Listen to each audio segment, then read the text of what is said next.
ये कोई भूत नहीं, स्वयं भगवान शिव के परम भक्त थे। लेकिन एक समय ऐसा आया जब उनका शरीर केवल कंकाल जैसा रह गया। आश्चर्य की बात यह है कि इस ऋषि की ऐसी हालत स्वयं माता पार्वती ने कर दी। आखिर ऐसा क्यों हुआ?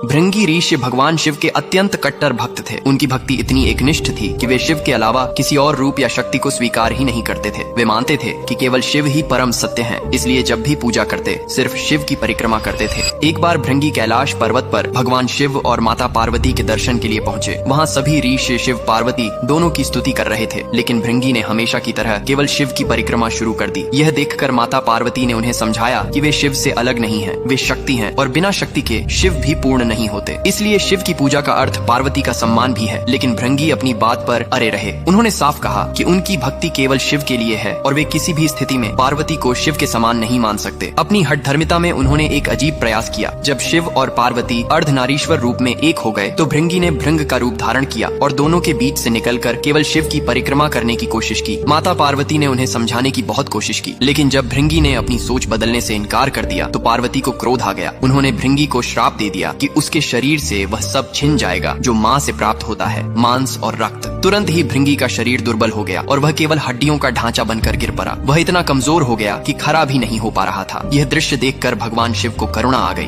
उन्होंने भृंगी को तीसरा पैर प्रदान किया ताकि वह सहारा लेकर खड़ा हो सके और अपनी साधना जारी रख पाए। इसी कारण भृंगी ऋषि को 3 पैरों वाला ऋषि भी कहा जाता है। इस घटना से भृंगी ऋषि को समझ आया कि शिव और शक्ति अलग नहीं।